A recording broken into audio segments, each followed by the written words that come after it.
தேவனுக்கு மகிமை. இயேசுவின் பாடுகளுடைய நாட்கள். நம்முடைய கர்த்தராகிய இயேசு கிறிஸ்துவின் மரணம், அடக்கம் மற்றும் உயிர்த்தெழுதல் ஆகியவற்றின் பாடுபடுதலின் அன்றாட பதிவுகள் இன்று நமக்கு பல விதமான மற்றும் வித்தியாசமான வழிகளில் தெரிய வருகின்றன. அந்த நாட்களில் தெளிவான விளக்கங்களை நாம் தேடும்போது சில விசேஷமான காரியங்களுக்கு நாம் தூண்டப்படுகிறோம்.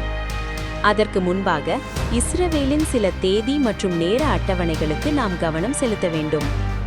அவர்கள் ஒரு நாளை கணக்கிடும்போது ஒரு நாளின் மாலையிலிருந்து அடுத்த நாளின் மாலை வரை ஒரு நாளாக கணக்கிடுகிறார்கள்.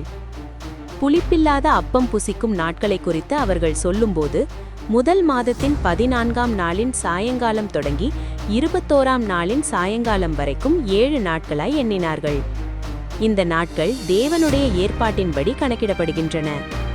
ஆதியாகமம் புத்தகத்தில் தேவனுடைய கிரியைகளின் நாட்கள் கணக்கிடப்பட்ட போது சாயங்காலமும் விடியற்காலமுமாகி என்று கூடி ஒரு நாள் கணக்கிடப்படுகிறது. ராஜஸ்திரீயாகிய எஸ்தேர் தனக்காக உபவாசம் இருக்க சொன்னபோது இரவும் பகலும் என்று 3 நாட்கள் என்று சொல்லுகிறார். அப்போஸ்தலனாகிய பவுலும் ஒரு இரவும் ஒரு பகலும் என்று கூறுகிறார். ஆனால் நாட்காட்டியின்படி நாம் நாட்களை கணக்கிடும் அதே முறையில்தான் அவர்களும் கணக்கிடுகிறார்கள். அதனால்தான் 14ஆம் நாள் 21ஆம் நாள் என்று சொல்லப்பட்ட பிறகு சாயங்காலம் என்று சொல்லப்படுகிறது.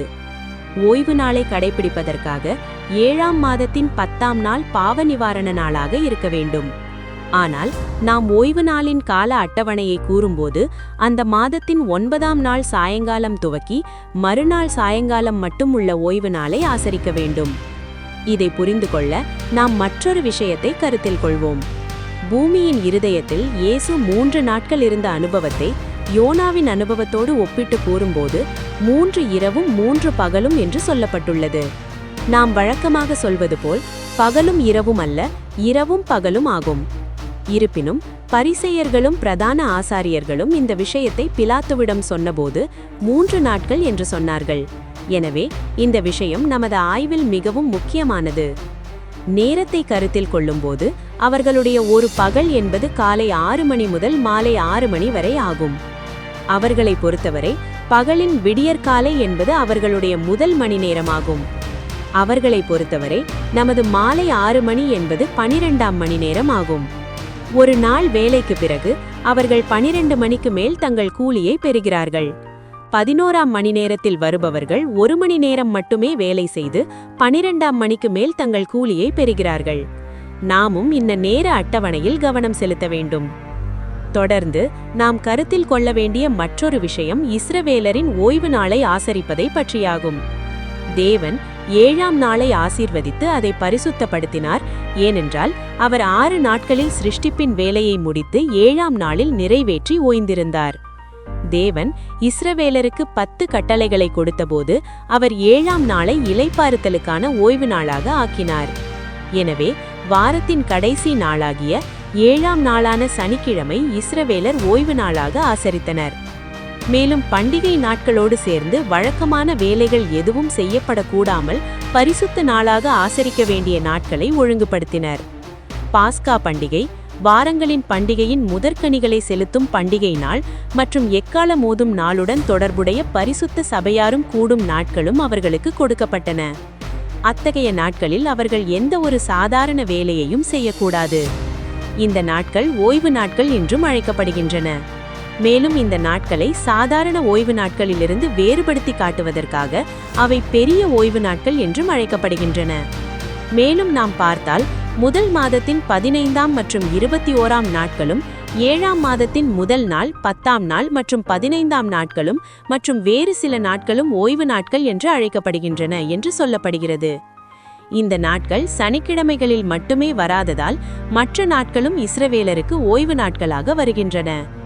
இயேசுவின் பாடுகளுடைய நாட்களை கணக்கிடும்போது இந்த ஓய்வு நாட்களுக்கும் பெரும் முக்கியத்துவம் இருக்கின்றன. நாம் தேவனுடைய வார்த்தைகளை கவனித்தால் அது ஒரு மறைவான இரகசியம் என்பதை நாம் காண்போம். அது முத்திரையிடப்பட்ட புத்தகம் போல் தோன்றினாலும் அதை ஆராய்கிறவர்களுக்கு அறிவும் பெருகிப்போம். நாம் கர்த்தருடைய புத்தகத்தை தேடி வாசித்தால் தெளிவான ஜோடி வசனங்களும் இணை வசனங்களும் நமக்கு கிடைக்கும் என்பதே உண்மை. அது மட்டுமல்ல, தேவனுடைய வார்த்தையானது அழிந்து போகிறவர்களுக்கு பைத்தியக்காரத்தனமாக அமைக்கப்பட்டுள்ளது. ஆனால் ரட்சிக்கப்படுகிறவர்களுக்கு தேவனுடைய வல்லமையாக காணப்படுகிறது. தேவனுடைய வார்த்தை நமது தேவ பயத்தை அதிகரிக்கிறது. ஆதலால் இந்த மனநிலையோடு நாம் வேத வாக்கியங்களை ஆராயும்போது தேவன் நமக்கு வெளிப்படுத்தும் காரியங்கள் நமக்கும் நம் பிள்ளைகளுக்கும் உரியவைகளாகையால் அது நமக்கு தீமையாக தோன்றாமல் ஆசீர்வாதமாகட்டும்.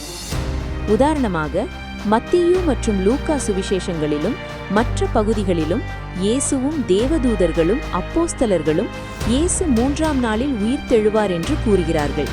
ஆனால் மத்தேயு சுவிசேஷத்தில் யோனா 3 இரவும் 3 பகலும் பெரிய மீனின் வயிற்றில் இருந்தது போல மனுஷகுமாரனும் 3 இரவுகளும் 3 பகலும் பூமியின் இருதயத்தில் இருப்பார் என்று இயேசு தமது மரணம் மற்றும் அடக்கம் குறித்து கூறுகிறார். 3 நாட்கள் பூமியின் இருதயத்தில் இருந்து 4ஆம் நாளில் உயிர்த்தெழுகிற அனுபவத்தை 3ஆம் நாள் என்று கூறப்பட்ட இரகசியத்தை புரிந்து கொள்ள நாம் சில வேத வசனங்களை கவனிக்க வேண்டும். 3 இரவும் 3 பகலும் இப்படி 3 நாள் தனக்காக உபவாசம் பண்ணுங்கள் என்று சொன்ன எஸ்தர் 4ஆம் நாளுக்கு பதிலாக ராஜாவினிடத்தில் செல்வது 3ஆம் நாள் என்று கூறப்படுகிறது. 3 நாட்களுக்கு பிறகு தன்னிடம் வரும்படி ரெகோபயாம் சொன்னதை கேட்டவர்கள் 4ஆம் நாளில் தன்னிடம் வருவதை 3ஆம் நாள் என்று கூறி வருகிறார்கள். இயேசுவும் யாக்கோபும் தேசத்தில் 3 வருடங்களும் 6 மாதங்களும் மழை பெய்யவில்லை என்று சொல்லும்போது 4ஆம் வருடத்தில் மழையை கட்டளையிடுவேன் என்று சொல்வதற்கு பதிலாக 3ஆம் வருடத்தில் என்று கூறப்பட்டிருக்கிறதை 1ஆம் ராஜாக்கள் 18ஆம் அதிகாரத்தில் காண்கிறோம். இவ்வாறாக வேதாகமம் 4ஆம் நாளுக்கு பதிலாக 3ஆம் நாளை குறிப்பிடுவதை நாம் கவனிப்போம். மார்க்கு சுவிசேஷத்தில் தாம் 3 நாட்களுக்கு பிறகு உயிர்த்தெழுவேன் என்று இயேசுவே கூறுகிறார். ஆகவே அவர் 4ஆம் நாளில் அல்லது 3 நாட்களுக்கு பிறகு உயிர்த்தெழுந்தார் என்பதற்கு பதிலாக 3ஆம் நாளில் உயிர்த்தெழுந்தார் என்பதை கொரிந்தியருக்கு எழுதிய நிருபத்தில் கூறப்பட்டிருக்கிறது போல் வேத வாக்கியங்களின்படி என்று நம்மால் புரிந்து கொள்ள முடிகிறதா?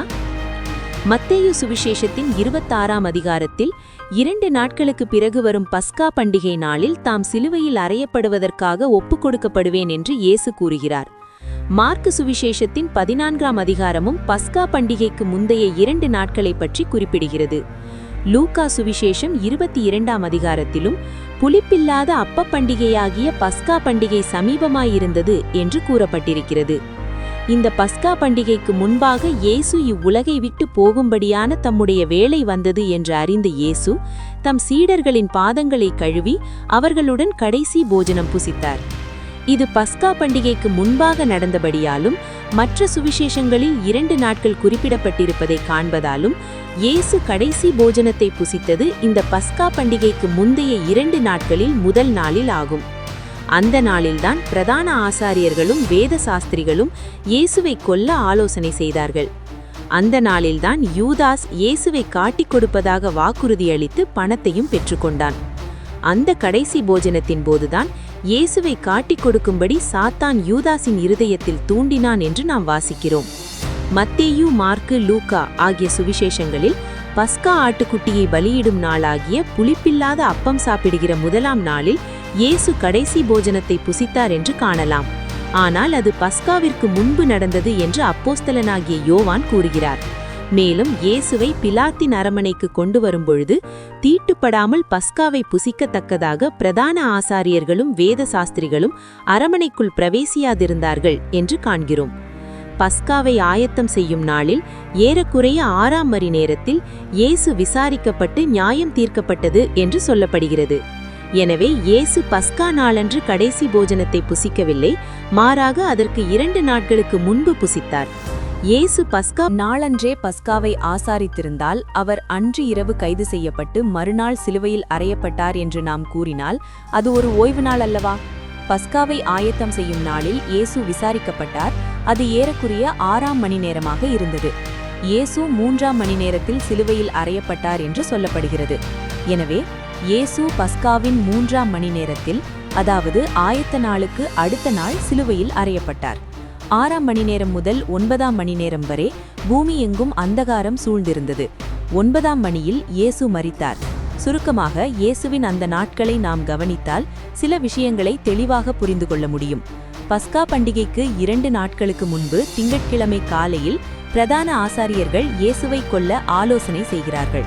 அன்று மதியம் இயேசு பெத்தானியாவில் குஷ்டரோகியாயிருந்த சீமோனின் வீட்டில் உணவருந்தினார்.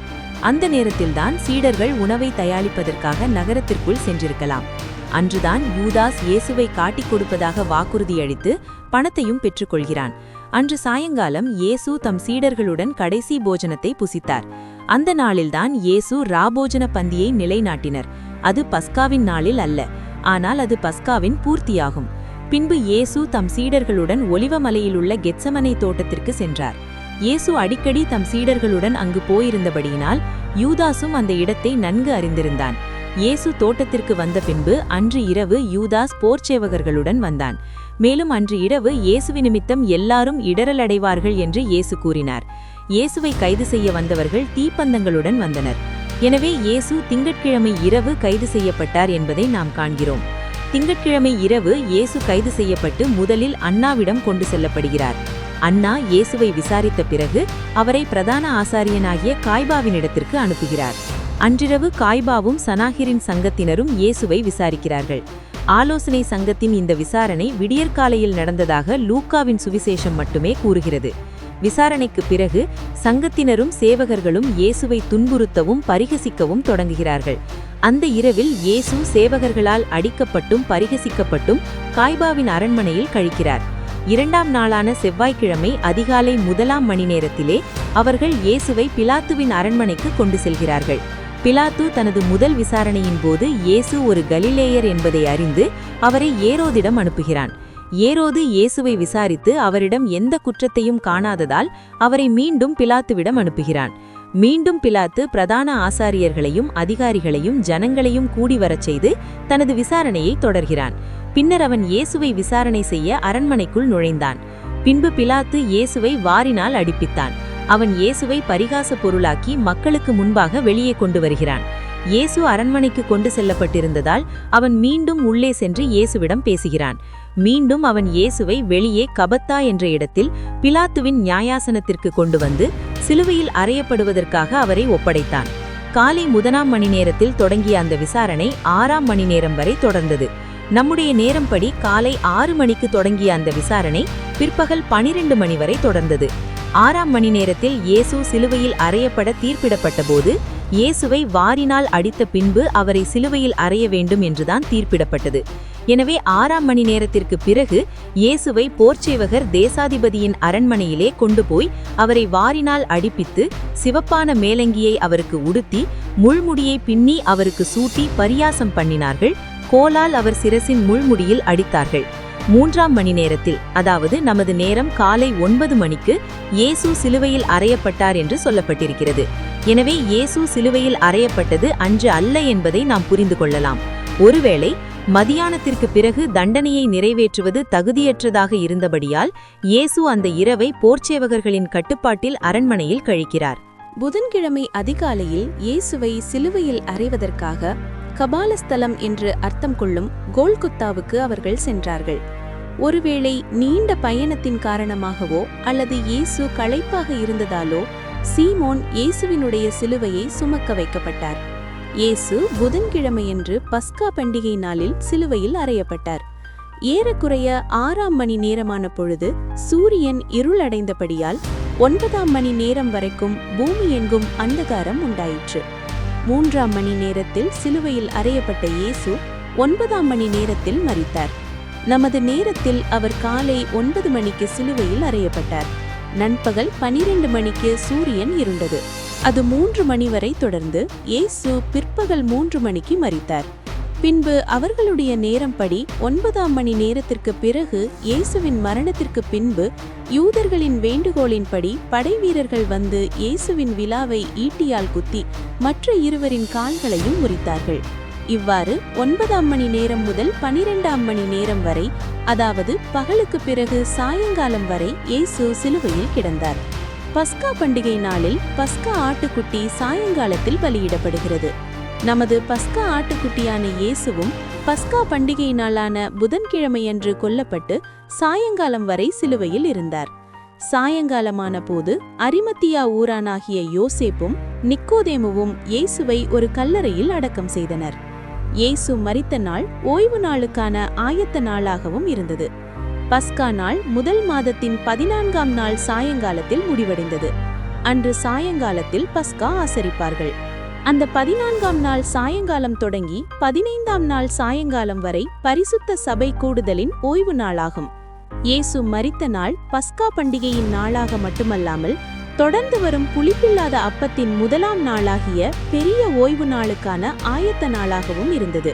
இயேசு அடக்கம் செய்யப்பட்ட போது ஆயத்தங்கள் நிறைவடைந்து ஓய்வு நாள் ஆரம்பமாயிற்று என்று காண்கிறோம். இயேசு மரித்த ஆயத்த நாளுக்கு மறுநாளாகிய ஓய்வு நாளில் காவல் சேவகர்கள் கல்லறையை முத்திரையிட்டு பத்திரப்படுத்தினார்கள். புதன்கிழமை சாயங்காலத்தில் தொடங்கிய பெரிய ஓய்வு நாள் வியாழக்கிழமை சாயங்காலம் முடிவடைகிறது. ஓய்வு நாளுக்கு பிறகு ஸ்திரீகள் வெள்ளிக்கிழமை காலையில் வெளியே சென்று சுகந்தவர்க்கம் வாங்கினார்கள். அன்றே கந்தவர்க்கங்களையும் பரிமள தைலங்களையும் ஆயத்தம் பண்ணினார்கள். அன்றைய சாயங்காலம் முதல் சனிக்கிழமை சாயங்காலம் வரை வார இறுதி ஓய்வு நாள் ஆனபடியால் அவர்கள் ஓய்ந்திருந்தார்கள்.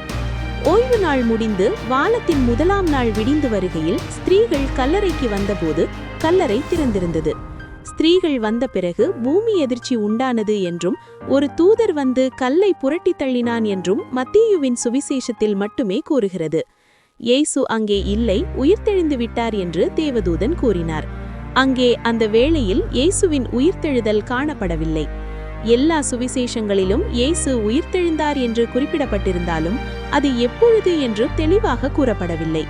நாம் இயேசுவின் வார்த்தைகளை கவனித்தால் யோனா 3 இரவும் 3 பகலும் பெரிய மீனின் வயிற்றில் இருந்தது போல இயேசுவும் 3 இரவும் 3 பகலும் பூமியின் இருதயத்தில் இருப்பார் என்று அவர் கூறினார். பிரதான ஆசாரியர்களும் பரிசேயர்களும் இயேசு மரித்த 3 நாட்களுக்கு பிறகு உயிர்த்தெழுவேன் என்று கூறியிருந்ததை பிலாத்துவுக்கு நினைவூட்டி கல்லறையை முத்திரையிட்டு பத்திரப்படுத்தும்படி அவரிடம் கேட்டுக்கொண்டார்கள். எனவே இந்த 3 நாட்களுக்கு பிறகு என்ற கணக்கின்படிதான் இயேசு மரித்தோரிலிருந்து உயிர்த்தெழுந்தார். இயேசு புதன்கிழமை சிலுவையில் அறையப்பட்டு அன்றைய தினம் சாயங்காலத்தில் அடக்கம் செய்யப்பட்டார். இயேசு புதன்கிழமை இரவு, வியாழக்கிழமை பகல், வியாழக்கிழமை இரவு, வெள்ளிக்கிழமை பகல் மற்றும் சனிக்கிழமை பகல் என 3 நாட்கள் கல்லறையில் இருந்தார். இயேசு சொன்னபடியே இரவும் பகலுமாக 3 நாட்கள். பின்னர் சனிக்கிழமை இரவில் இயேசு உயிர்த்தெழுந்தார். மகதலேனா மரியாள் இரவு முடிவதற்கு முன்பே அதிக இருட்டோடே கல்லறைக்கு வந்தபோது கல்லறை திறந்திருப்பதை கண்டாள். எனவே சனிக்கிழமை பகல் முடிந்த பிறகு இரவு ஆரம்பிக்கும் பொழுது இயேசு உயிர்த்தெழுந்திருக்கலாம். ஆனால் வாரத்தின் முதலாம் நாளிலே இயேசு அனைவருக்கும் தோன்றி தம்மை வெளிப்படுத்தினார். இவ்வாறு இயேசுவின் கடைசி நாட்கள் திங்கள் முதல் ஞாயிறு வரை ஒரு வாரம் முழுவதும் நீடித்த பல நிகழ்வுகள் நிறைந்ததாக இருந்தது. 7 நாட்களின் நிறைவில் நிகழ்ந்த இயேசுவின் ரட்சிப்பின் கிரியைகளால் தம் மூலமாக தேவனிடம் நெருங்கி வருபவர்களை இயேசு முழுமையாக ரட்சிக்க வல்லவராக இருக்கிறார். மேலும் அவர் இன்றும் தேவனுக்கு முன்பாக நமக்காக பரிந்து பேசுகிறார். இந்த சத்தியங்களை உணர்ந்தவர்களாக தேவன் இயேசுவை மரித்தோரிலிருந்து எழுப்பினார் என்று தங்கள் இருதயங்களில் விசுவாசிக்கிறவர்களாய் ரட்சிப்படைவார்கள். சகல கிருபைகளுக்கும் அதிபதியான தேவன் நமது கிருபையின் மிகுதியின்படி நம்மை ரட்சித்து ஆசிர்வதிப்பாராக.